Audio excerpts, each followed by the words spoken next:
You want to know what Curtis Yarvin has to say about that?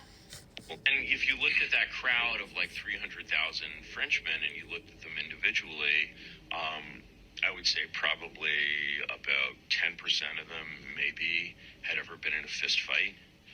If you're looking for any of them who would have been, probably less than 10 people in the crowd, especially on purpose. And you're expecting this mob to like storm the Bastille. Do you know what happened in the storming of the Bastille? Like, they're just like, we're gonna, because that is what pre-modern, pre-domesticated people do. And you're looking at these incredibly domesticated people today who are incredibly easy to rule. In case you didn't understand the point, he's saying we are too soft today to make revolution work for us. People are too scared to fight for their rights, so they're incredibly easy to rule. So doing this kind of dark dystopian futuristic plan of theirs should be relatively easy. I've seen a lot of people in the comments like, there's no way they can pull this off. Tell me how, because they own pretty much all of the wealth centrally. They have defense contracts. They own AI. They own surveillance systems. They own the cameras and drones. I mean, come on, guys. Like, where does their reach not extend? They're in our governments. How could they not pull it off? Tell me how.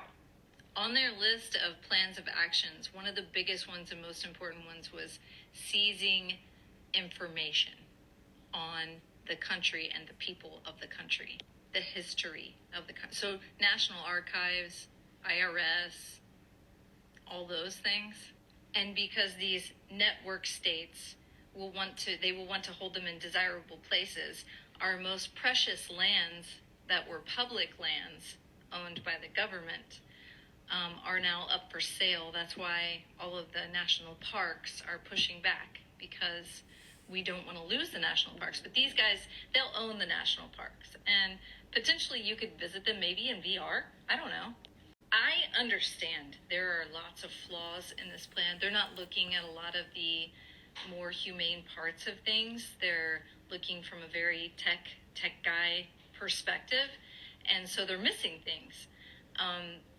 But the problem is, I believe they have the means to pull it off. In fact, they're pulling it off. They're pulling it. Okay, I'm going to take a slightly different bent. I realize it's very, very daunting. I'm not quite that pessimistic, though. It is really not only scary, but also a giant dose of what the actual fuck to think that some sad little man like Yarvin could, with all of his, daddy issues and fragile ego, could become this kind of philosopher, cult leader for other men who are likewise fragile and full of daddy issues. And that those guys are doing their damnedest to dismantle American democracy. And that they've been working actively at it in ways that we were not super aware of. I mean, some people have been aware of, some people have been sounding that alarm bell for a while.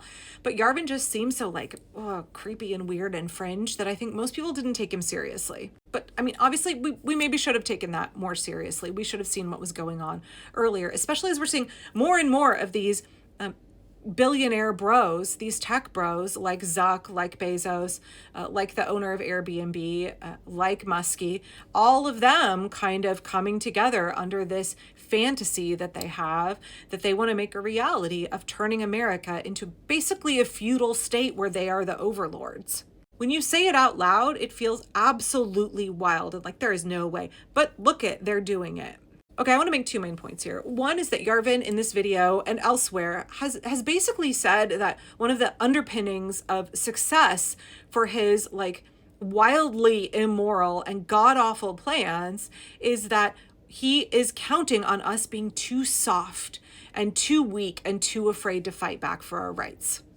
He says we are all too soft and not willing to do what is necessary to defend our liberty. Their plan pivots on that premise. So I saw a tweet attributed to Musk yesterday, and it's hard to know with him because he loves to delete tweets left and right, whether he posts something and then later comes back and dirty deletes it. I mean, that's a specific strategy of his. Y'all understand that, right? But he was attempting to mock and ridicule the protesters yesterday, and then basically saying that they should all be arrested for exercising their constitutional rights to peacefully demonstrate. It just showed how much he was worked up, how much of a threat he sees it to himself and his nefarious plans, his horrible, immoral plans to destroy this democracy and inflict suffering and oppression on hundreds of millions of Americans, that he would get so worked up over people peacefully protesting and exercising their rights because they did not expect people to fight back. They do not expect us to resist. They expect us to roll over and just accept the sweeping tidal wave. They expect us to be giant pussies, right? They think that we are not going to stand up for ourselves. And thus far, they haven't been wrong, right? And definitely, if they were looking to elected Democrats in Congress, Democratic leadership like Chuck Schumer and Hakeem Jeffries, and if they were looking at prior examples of Joe Biden and Merrick Garland, the tenacity has never been there. So I understand why they would assume that we would just lie here and take it, right? And, this creator at the end of her video, she was saying that Yarvin and these other guys, their plan has some fatal flaws because they underestimate humanity, connection, community. They don't see people as people. They see people as a means to them consolidating their wealth and power. They enjoy watching us suffer because they have dehumanized us so much. And I think that is their greatest weakness, is that they underestimate the humanity of the American people. They underestimate our people power, our ability to connect and organize, our ability to come together, and our ability to care about each other. I don't know, the more I read about Yarvin, the more I watch interviews with him, which makes my stomach turn over. I feel like vaguely nauseated listening to him. The less I feel demoralized, the more I understand what people like Musk and Bezos and Zuck are thinking.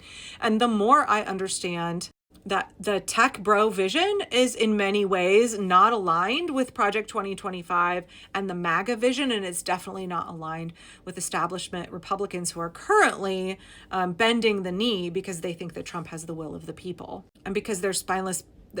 Let's just leave it at that. Once again, instead of saying, we're screwed, these folks have a plan they have been rolling out for years. They've been preparing and rolling out for years, and they have huge amounts of financial resources, and they've already done a lot of work infiltrating in a lot of ways. I don't think that's helpful for us. I don't think that that gets us where we need to go. Rather than having that kind of doomer mindset, maybe we can start to look for holes in their plan. What are the weaknesses? These guys are extremely insecure, maladaptive, and they live in a very privileged bubble where they only associate with billionaires and yes men who are blowing smoke up their asses all day long. So there are significant holes in their plan. And now that we are aware of it, how do we start to fight back? The way they have dehumanized us and the fact that their whole plan is one about dehumanization and control, inflicting suffering and oppression in order for them to establish themselves as little kings in America. The fact that that is their plan means that there are gaping holes in their understanding of us, the American working class, of us as human beings, of our communities, and our potential. And we have to harness that immediately.